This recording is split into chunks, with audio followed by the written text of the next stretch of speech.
Hello guys, it's Ciel Mariano and welcome back to my vlog. So for today's video, usapang utang na naman tayo. At itong tatlong loan apps na babanggitin ko dito sa ating topic ngayon, ito yung mga loan apps na walang kaltas kapag niloan mo yung amount doon sa kanilang applications. Di ba mostly yung ibang mga online lending platform na kapag once na niloan mo yung amount mo doon sa kanilang applications, meron pa silang mga kinakaltas like service fee, management fee, transfer fee, yung mga yon. Pero dito nga sa tatlong loan apps na babanggitin ko, ito yung mga loan apps na walang ang kaltas. So kung interesado kang malaman about these 3 loan apps, please keep on watching. Okay, let's go.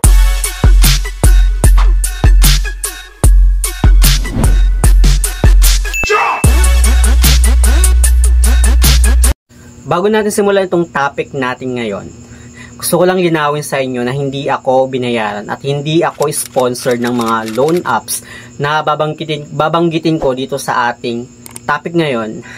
Ito ay based lang naman sa experience ko kasi isa din ako sa mga borrower ng tatlong lending apps na to. So wala nang paligoy-ligoy pa guys. No?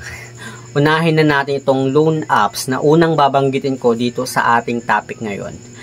Pero alam nyo ba guys na itong loan apps na to ay super friendly niya. Plus, kilalang kilala na din ito kasi nga madalas na din siyang lumalabas sa mga TV commercials, mga advertisement niya sa mga social media platform. Ito ngang si Tala. And Tala is one of my best loan apps based on my personal experience. Kasi guys, napakababa lang ng kanyang interest. Tapos, hindi lang 1 month yung kanyang repayment period, kundi meron hanggang 61 days yung kanilang repayment period. Wow! Plus, ay sa mga nagustuhan ko kay Tala guys, no, buong-buo mong makukuha yung amount na hihiramin mo sa kanilang applications. And based on my research, napakaganda ng feedbacks nitong apps na to mula dun sa mga Tala users na gumagamit sa applications na to. Kasi nga daw, napaka-friendly nga daw ng kanilang applications, plus napaka-friendly din ng kanilang mga agent. In case na delay ka ng payment or wala ka pang pambayad, pwede mo nga raw kausapin or pwede kang makiusap doon sa kanilang agent. Wow. Plus, hindi sila nanghaharas unlike sa mga ibang online lending platform. Pero hindi ko sinabi guys na magpa-delay tayo ng payment. Kahit sabihin natin na mababait naman yung mga agents, so okay lang na kahit magpa-delay ng payment kasi hindi naman sila nanghaharas. Tandaan natin to guys, magkakaroon tayo or may tendency tayo na magkaroon ng consequence. So ano nga ba itong mga consequence na to guys, no? May chance na baka sa susunod na reloan mo is hindi ka na ma-approve, or may chance din guys na ibababa nila yung credit limit mo kung sakali. Halimbawa guys, 5,000 yung credit limit mo sa applications na to. Then na-delay ka ng payment. So magkakaroon nga tayo ng consequence guys, no. Pero yung consequence mo is binaba na lang ni Tala yung offer niya sa'yo. Like 2,500 na lang or mas mababa pa since na-delay nga tayo ng payment sa kanilang applications. So I suggest guys, no, ingatan natin itong si Tala kasi so far okay na okay siyang gamitin. And dito nga guys, no, share ko lang sa inyo na meron na nga akong 4,000 na credit limit kay Tala.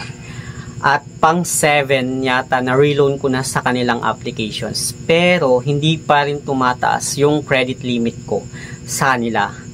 Hindi ko alam kung bakit. Siguro gagawan natin siya ng review kung bakit hindi tumataas yung credit limit natin kay Tala soon. Kaya nga dito nga guys, no, 4,000 pa din yung credit limit ko kay Tala. Pero ang nagustuhan ko sa kanya guys, no, meron siyang 61 days na repayment, which is pang matagalan na yon. So dito nga guys, no, pag once na 61 yung kinuha ko na repayment date niya, bali sa 4,000 na hihiramin mo sa kanilang applications, meron lang siyang one-time processing fee na 3.99%, which is 159 pesos.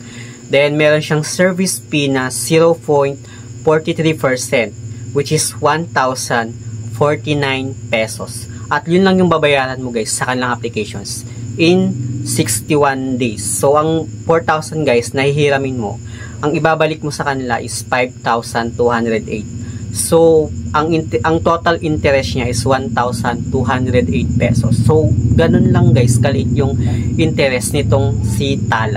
At isa sa mga nagustuhan ko kay Tala guys, no, halimbawa 2 months or 61 days yung repayment date na in-apply mo dun sa kanilang applications. Then, nagbabalak kang bayaran ito in 30 days. Magli-less yung interest mo dun sa kanilang applications. Wow. Halimbawa, yung interest mo is 1,200 in just 61 days. Then, binayaran mo siya in 30 days. Hindi mo pa tinatapos yung 61 days. Magli-less nga yung interest mo doon. Pero, I think, no, trinay ko yung ganito na nag-early payment ako para ma-less yung interest ko sa kanila. Then, nung nag-apply ulit ako or nag-reloan ako, hindi na tumaas yung credit limit ko sa kanilang application. Siguro kasi wala silang kinita sa akin. Kasi nga maaga ako nagbayad at iniisip ni Tala na kaya ako maaga nagbayad kasi nga para makaless ako sa interest. Kaya nung nag-reloan ako, sadly, hindi tumaas yung credit limit ko sa kanilang applications. Pero alam nyo ba guys na merong bagong update itong si Tala. Kung saan yung bagong feature niya ngayon is pwede ka nang mag-buy load sa kanilang applications. As long as merong laman yung wallet mo. Parang kagaya guys kay GCash kung saan kailangan may laman yung wallet natin. At ang pangalawa naman na babanggitin natin dito sa ating topic ngayon ay itong si Peso Ready. Isa sa mga gamit ko na apps so far. Actually, meron akong recent na vlog kay Peso Ready. Ayan, watch nyo lang yan guys. Or kung hindi nyo mahanap sa mga video ko, ilalagay ko lang yung link sa my description box. And explain ko na din dyan guys kung ano nga ba yung mga meron dito kay Peso Ready. So, bibigyan ko lang kayo guys ng konting dahilan kung bakit nagustuhan ko itong si Peso Ready. Kasi nga guys, meron siyang 0% interest sa kanyang first loan. Kaya sa mga nagbabalak na mag-apply dito sa kay Peso Ready, makukuha nyo guys yung 0% interest niya at payable siya in 10 days. Alam nyo ba guys, share ko lang pala sa inyo no.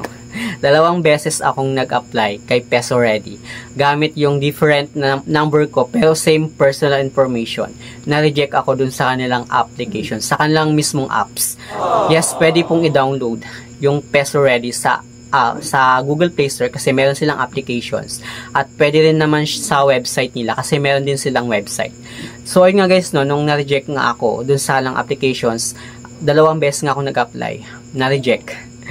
So, that time, nawalan ako ng chance na baka hindi ako talaga ma-approve dito sa applications na to kung sakaling gagamit pa ako ng iba pang number. Then, pero one day, nag-try ako dun sa website nila. Baka sakali. Yun parang magkaiba yata sa website tsaka dun sa apps. Di ko sure guys, no? Kasi nung nag-apply ako sa kanilang website, same number dun sa ginamit ko dun sa apps. Then, same lang din yung personal information ko na ginamit ko dun sa apps. Dun sa lang website. Doon ako sa website na approve. So, kung nagbabalak kang mag-apply, kung sa applications guys no, na-reject ka, try mong mag-apply doon sa nilang website. And yes, meron ng preferred borrow bundle plan itong si Peso Ready kung saan pwede nga nating i-uncheck yun para mag-less yung ating interest sa kanilang applications. So, kung gusto mo pa ng idea about nga dito kay Peso Ready, no, watch nyo lang itong recent na vlog ko. Kung lalagay ko lang yung link sa may comment section. Ito yung pinaka-latest na update ko kay Peso Ready. Andyan lahat ng mga explanations ko about sa preferred borrow bundle plan nitong si Peso Ready. At alam nyo ba guys kung bakit kasama itong si Peso Ready ngayon dito sa ating topic ngayon? Kasi nga, isa din siya sa mga loan apps na walang kaltas kapag niloan mo yung amount mo dun sa kanilang applications. Wala siyang service fee, wala siyang management fee, buong-buo mong makukuha yung amount na hihiramin mo sa kanilang applications. At ang pangatlo naman guys na babanggitin ko dito sa ating topic ngayon, ito ay halos kamukha lang din ni Peso Ready. Ito ngang COLP na meron ding preferred borrow bundle plan kung saan pwede mo ngang i-uncheck yon para mag-less yung interest mo dun sa kanilang applications. Pero based doon sa reviews ko guys, no, meron ngang bagong update itong COLP kung saan hindi na nga daw ma-uncheck yung preferred borrower bundle plan nitong apps na to, which is malaking tulong pa naman yun para mag-less nga yung interest natin sa kanilang applications. So kung sino man yung merong OLP dyan na applications, comment down below, then share nyo dyan guys sa comment section kung ano yung, kung natatanggal pa ba yung preferred borrower bundle plan nitong si OLP. But if ever guys, i-update ko na lang kayo kung ano nga ba itong bagong update nitong si OLP. Pero alam nyo ba guys kung ano nga ba yung mga nagustuhan ko dito sa applications na to? Kasi same lang din siya ni Peso Ready kung saan meron din siyang 0% interest sa kanyang first loan. Lalo sa mga first time or nagbabalak na humiram sa kanila, ma-avail mo yung 0% interest niya within 10 days yung kanilang repayment. By the way, madadownload mo si OLP sa Google Play Store. Meron silang applications. Pwede rin naman kayong pumunta sa lang website kasi meron din silang website. Alam nyo ba guys kung bakit kasama itong si OLP sa topic natin ngayon? Kasi same lang din siya ni Tala at ni Peso Ready kung saan buong-buo mong makukuha yung amount mo na hihiramin mo sa kanilang applications. Wala siyang kaltas, wala siyang service fee, wala siyang management fee at transfer fee.